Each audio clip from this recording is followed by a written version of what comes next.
Keeping good, accurate time is an essential skill for any musician. And yet as guitarists, especially self-educating guitarists, we seem to put off using the metronome. And in fact, sometimes we put off putting effort into developing a good sense of rhythm at all. Part of this is a little bit of laziness on our part. We don't want to really do the hard work. And then sometimes there's a real fear around the metronome. Both of these things are very common. Both of these things are very fixable.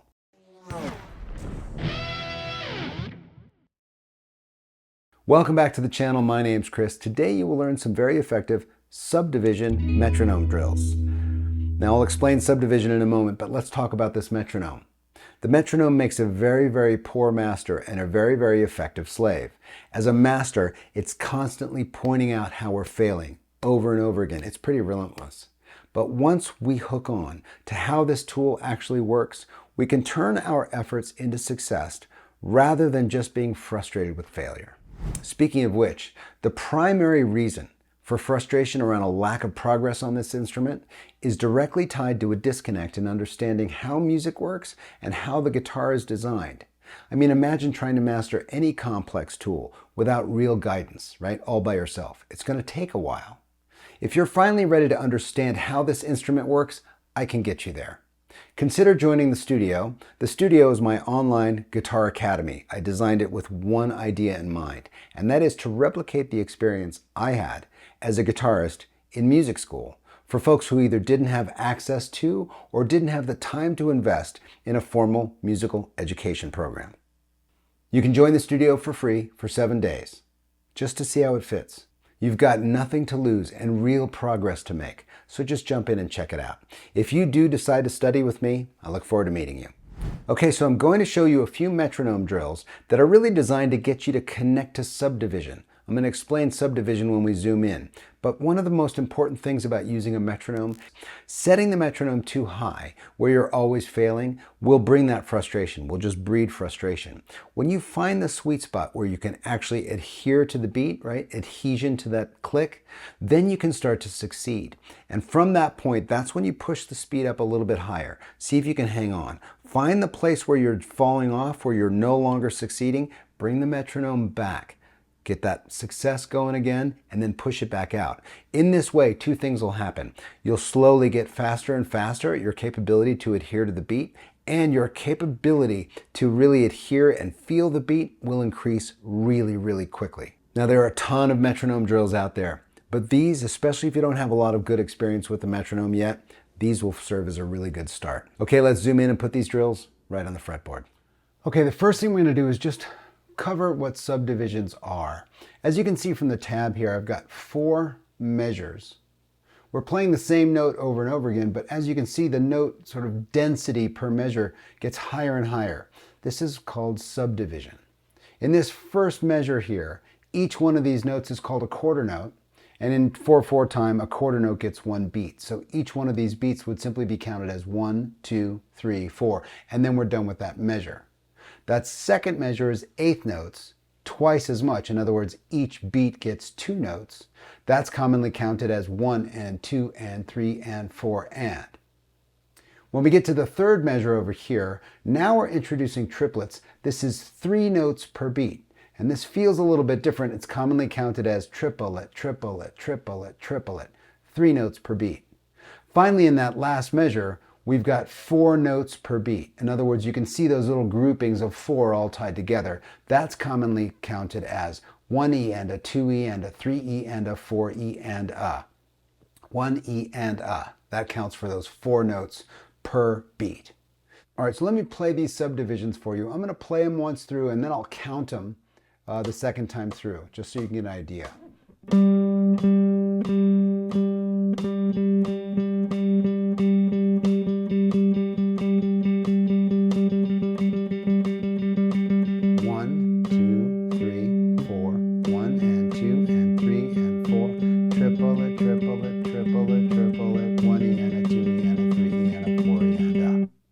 So as you can see, as we go, we're getting faster and faster. We're subdividing the beat and increasing the note density per bar. Okay, so now let's get to the drills. We're actually going to be playing more than one note in these drills.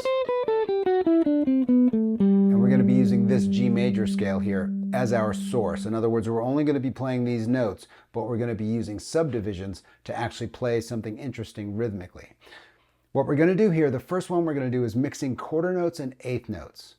So as you can see here, the first two measures are all quarter notes. Those are going to be counted as 1, 2, 3, 4.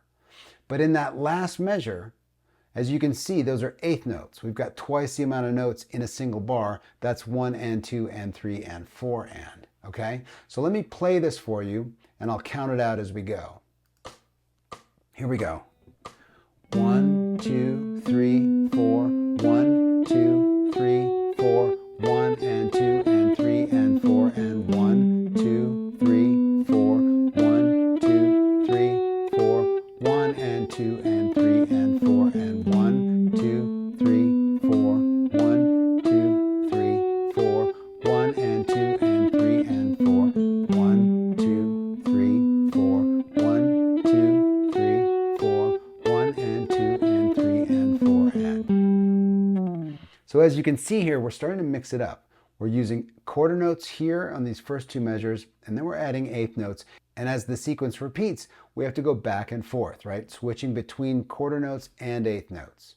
The next exercise is going to mix eighth notes and triplets. So as you can see here, the first bar is eighth notes, 1 and 2 and 3 and 4 and that second measure is triplets.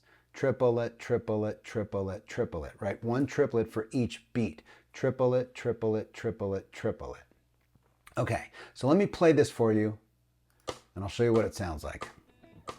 1 and 2 and 3 and 4 and triplet, triplet, triplet, triplet. 1 and 2 and 4 and triplet, triplet, triplet, triplet. 1 and 2 and 3 and 4 and triplet, triplet, triplet, triplet. 1, 3 and 4 and triplet, triplet, triplet, triplet. So getting a little harder now. Now that we're mixing these eighth notes, moving to these triplets, which feel much, much different, and then going back and forth as the figure repeats. Now we're really training ourselves to hear the difference between eighth notes and triplets. It's a little bit harder than the first part of the exercise. Okay, moving on. Now we're going to mix those eighth notes again, but now we're going to mix them with 16th notes. So same basic idea here. One bar of eighth notes followed by a bar of 16th notes. So that's going to be counted as 1 and 2 and 3 and 4 and then when we get to these 16th notes, it's going to be 1E and a 2E and a 3E and a 4E and a. So let me play this one and count it out for you. Check it out. 1 and 2 and 3 and 4 and 1E and a 2E and a 3E and a 4E and a 1 and 2 and 3, 4 and 1E and a 2E and a 3E and a 4E and a 1 and 3 and 4 and 1E and a 2E and a 3E and a 4E and a 1 and 2 and 3 and 4 and 1E and a 2E and a 3E and a 4E and a 1. Much more difficult.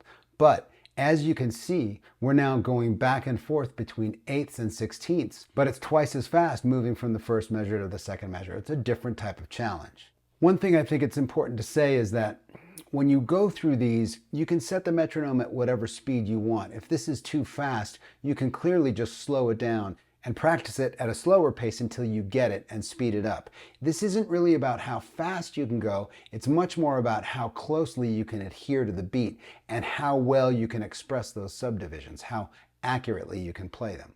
Okay, so the last exercise is mixing all the different types. We've got quarter notes in here, eighth notes, triplets, and sixteenths, and here's how it's going to go. That first bar, and if you look at the first and the third bar, they're identical. That first bar has quarter notes and some eighth notes in it.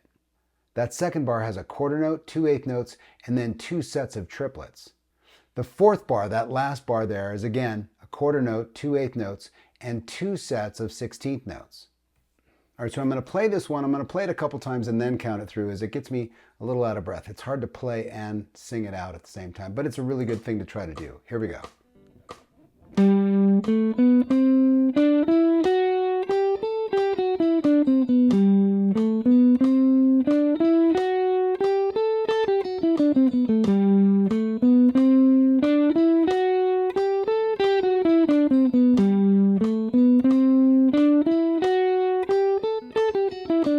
One, two, and three, 4, and 1.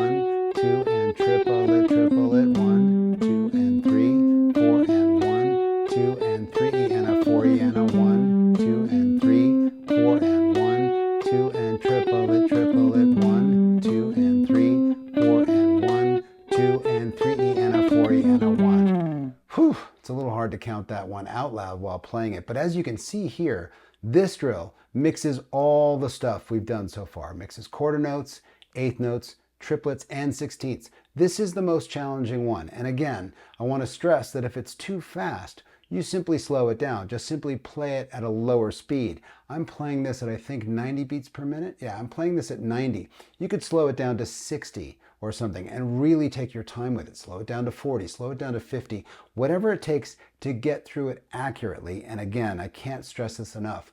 This isn't about speed, it's about accuracy and really starting to internalize and understand and feel these subdivisions. Full tabs for these drills are on my Patreon page. That's also where you can get access to the studio. I think these drills will really help you internalize subdivision. Start to feel it and understand it.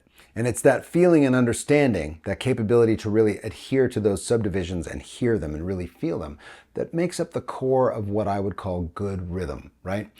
Having a good sense of time comes from a core of understanding how these subdivisions work and really getting an internal understanding of how they move through time. And then through that success, hopefully, you'll get a really good relationship with the metronome instead of being afraid of it, right? I hope this lesson has been informative for you. I hope it's been helpful. Above all else, stay curious. I'll see you next time.